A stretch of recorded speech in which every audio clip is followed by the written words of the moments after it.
2021. So let me list out this, and before that let me just write down this formula, right? So what is your second moment of area? So today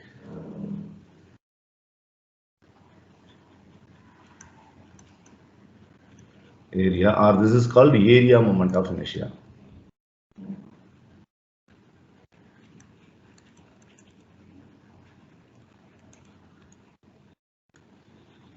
So for various section, let us look at today. So let me first write down these formulas. Ix would be integral y square dA. Iy would be integral x square dA. And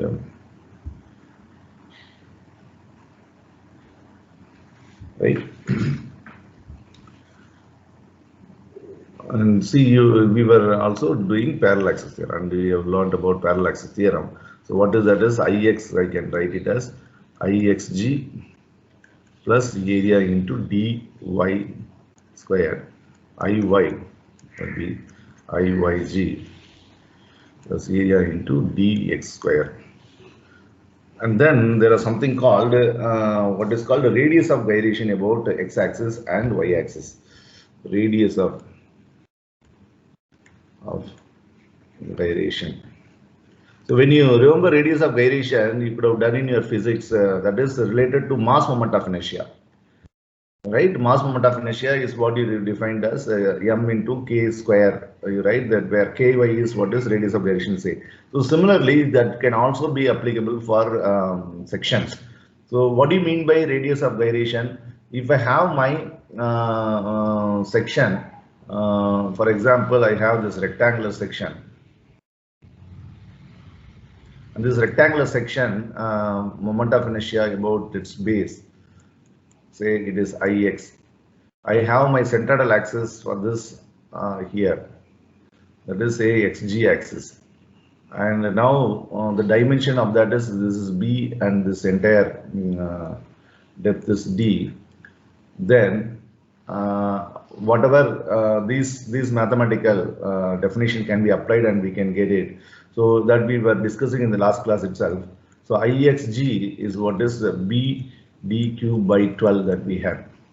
So if I have to get Ix, I can apply parallel axis theorem, that is Ixg plus area into dy square. So what is Ixg here? Ixg is b dq by 12. What is the area of this rectangular section? B into d. What is dy? So dy is distance between these two parallel axes. So this is my x-axis, this is my xg axis. This distance is what is dy. So that is d by 2. So d by 2 whole square. So if I work out this, it's going to be b dq by 3 is what is Ix. So here you see that we were able to apply parallel axis theorem and to get what is about an axis parallel to the centroidal axis. Now what is radius of gyration? So radius of gyration about Ix. So I would write it like this. Radius of gyration, I would write kx would be under root of Ix by area. Ix by area. So the unit of radius of gyration is meter. What do you mean by that? If I have my same x-axis as my base reference, and this rectangular area is converted into a strip, and that strip is kept at a distance, say this is an equivalent of this rectangular section, and that is kept at a distance, say ky, right? So that is ky. This is radius of gyration about ky is what is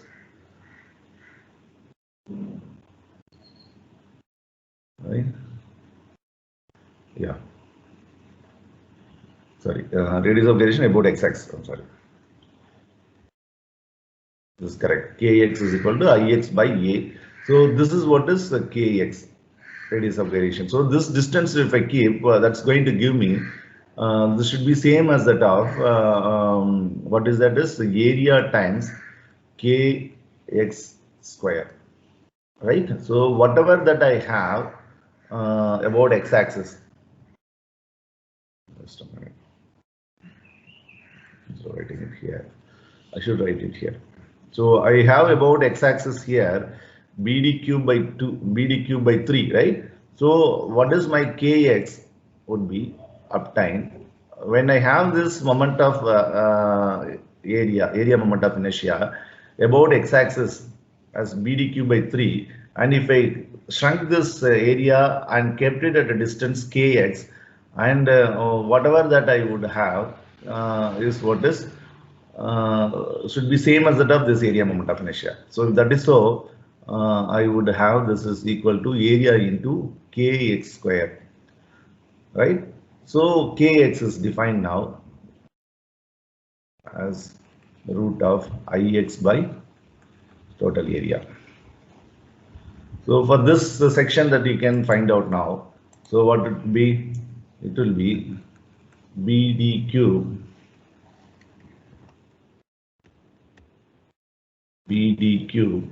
by 3 divided by b into d, right? So that's going to be b goes out, so it is under root of d square by 3, so d by root 3 is what is my kx. So at a distance d by root 3, if I have my area shrunk and kept here, then I would have the same moment of inertia that would be possible by this area, by this strip. So that is what is defining radius of gyration. So that could also be applicable for kxg. Then I have to, if I have, I have to replace it with respect to the centroidal axis. Then it is kxg. Then I would have here ixg by area. Similarly, I can get radius of gyration iky can be integration of iy by a or kyg. If I have to get it is iyg by a. So this is all the definition of radius of gyration that you should understand. Supposing you are calculating ixg, iyg, then you are asked to get radius of gyration with respect to centroidal axis. Then you have to calculate them with these formulas, correct? So these are all the formulas on one side. Let us just now list down the standard formulas for these figures, right? We can always derive these formulas, but I am leaving it to you. As far as examination point of view, there is no derivation going to be asked. Rather, you are expected to remember. That is why I had done a derivation for a sample section rectangle, and you can also extend that for the sections what all I am going to draw now and give the formula. One can verify it, right? So let us just to take first, of course, rectangle section, which we were already done, but once again, let me write down on that so that it would be a formula set. So this is a rectangle of BD, and I have my centroidal axis here, simply obtained by symmetry, by looking at symmetry, that is XG and YG axis. This is my centroid, and this is defined by X, Y axis set. So if that is so, I would write my formulas here. IXG would be BD cube by 12. IYG would be B cube D by 12. Right? There's something called IZG. What is that? Is IXG plus IYG. So it is sum of these two. So if I do that, I will have BD by 12 taken out. So B square plus D square inside. So what is this IZG of the section? So there is an axis that comes out to perpendicular to this XG, YG axis set, perpendicular to this board. That axis is what is IZG axis. And this is what is called polar moment of inertia. Correct. So what do you mean by polar moment of inertia? If I have my section, I know about the x and y axis set in the plane given, I can find out its inertia about the axis perpendicular to that. And there is something called perpendicular axis theorem. So that perpendicular axis theorem can also be easily proved by looking at simply an arbitrary. So if this is x, y, I have my arbitrary section here, and this is my centroidal axis set for that, right? This is my centroidal axis set xg, yg. I can have that proof like how did we do for a parallel axis theorem? We can also have. So this is at a distance from here. From here, this is dA. From here, it is placed at a distance y, and from this axis is placed at a distance x. And you know from here to here, this is y bar, and this is at a distance x bar. Right? This is your centroidal axis. So parallel axis theorem to prove we have taken the same. Right? In the similar way, we can also prove this for your perpendicular axis theorem, and I leave it to you to do that. And perpendicular axis theorem says that IZG is summation of these two. IZG is equal to IXG plus IYG. So I get this. So do that proof yourself. Simple. In case you do not get, then I will explain. And now let's go to number 2. Take a triangle. I'm going to take a right angle triangle where this is of base B and H, and explain with respect to this reference axis set OX and OY. And I know first moment principle already we derived, and remember this formula. So this is my XG axis where it is located from here at a distance H by 3. And your YG axis is this. It is located from here at a distance d by 3, right? So this is x bar, this is y bar. So now for this, what is my IXG? IXG for this triangle would be BH cube by 36. BH cube by 36. We can derive this formula. IYG is B cube H by 36. So now, how can you find out about x-axis and y-axis? You cannot remember. See, you should remember always the formula which were there for centroidal axis set, and any other axis parallel to that you can find out always by applying parallel axis theorem. That is very important. You should not apply parallel axis theorem between IX and some other axis. Right? It is always between centroidal axis and the axis parallel to that. So if I have here, suppose in this case, an axis here, AB axis, which is parallel to this x-axis, you should not apply this theorem that I know about a IX axis is BD cube by 3, and then this distance given, so let me apply. That should not be done. So parallel axis theorem state always it is about XG, and from here whatever this distance is there, that you should apply. Right, that is dy. So that you please remember. And now here, if I have to write for Ix, what is that? It will be, it is Ixg plus area into dy square. So Ixg is BH cube by 36 plus area is half BH, and dy here is H by 3 square. So that would be BH cube by 12 Ix, right? Similarly, Iy, if I work out, Iy, it would be B cube H by 12. So this is what is an application of parallel axis theorem. So IZG you have to add these two. IZ you have to add these two, right? Okay. I'm not going to do that all. What is important for any section to remember is about centroidal axis. What is your formula set? That is very important. So let us take another important section, a circle. So when I have the circle itself is symmetry. So I have my symmetry axis set is made of an xg, yg axis, and this circle is of radius r. So now, what is my IXG and IYG? My IXG for the circle would be, one can derive the formula, but I am not going to derive now. So I will just give you your pi r power 4 by 4. Since IXG and IYG are for the same symmetry axis set, I would get IYG also pi r power 4 by 4.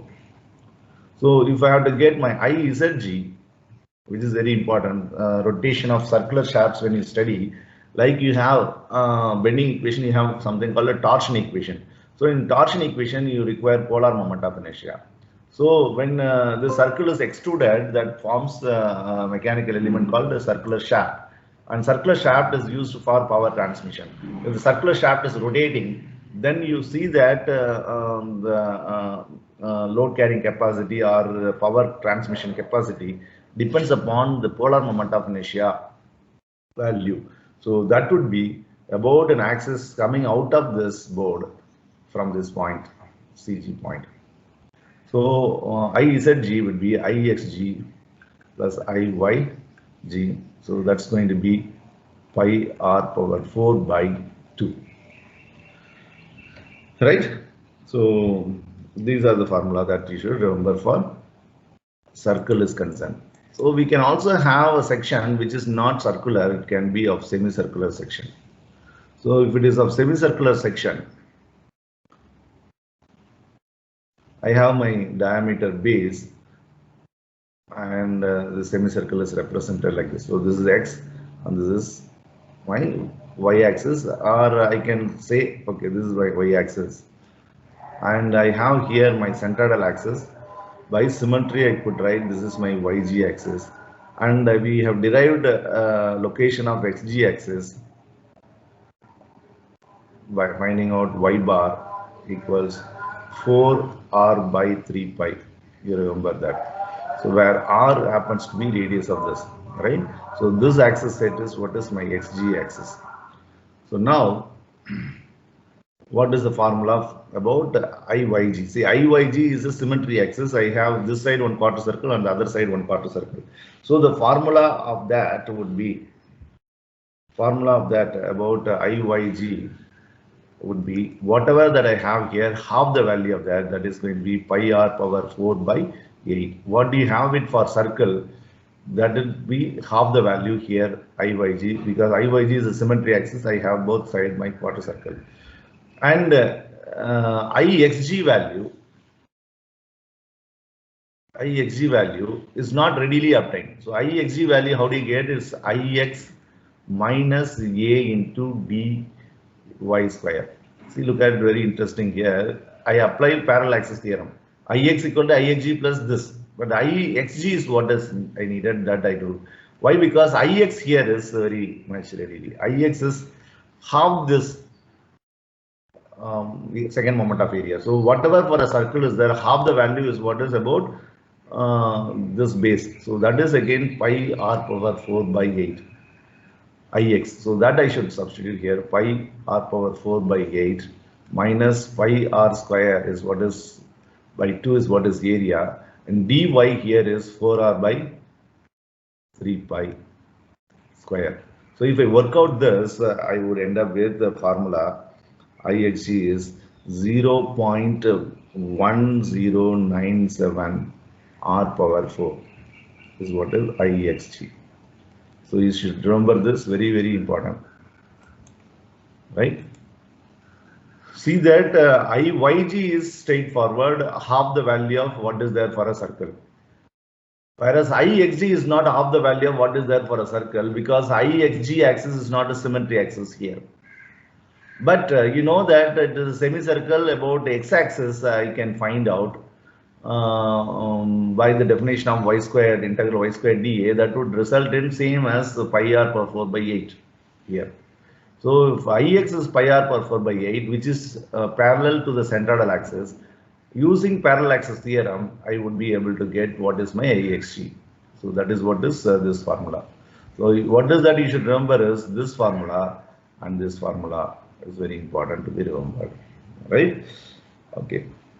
So if I continue that, let us also look at now quarter circle.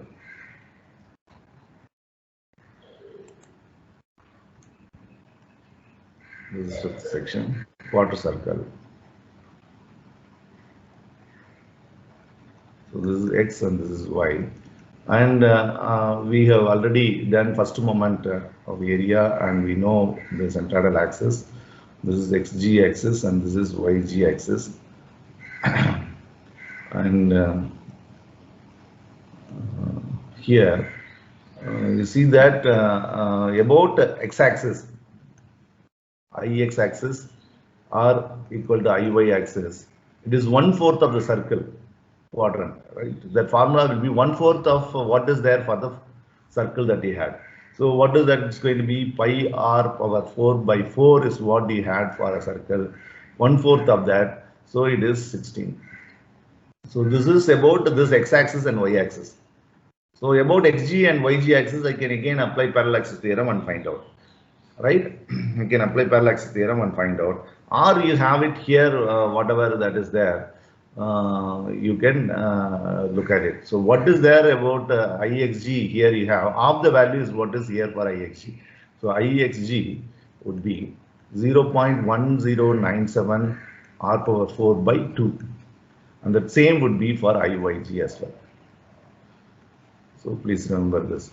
Or you can also apply this. How can you get this? Is Ixg would be Ix minus area into dy square. So here Ix is pi r power 4 by 16 minus pi r squared by 4, because it is quarter circle, into 4r by 3 pi square. So if I work out this, that would be equal to 0.0548 r power 4. That is what is Ixg. So these all formulas are important to be remembered. So if you remember that, then you can solve some problems for composite sections, right? So these listed formulas are very important to be remembered.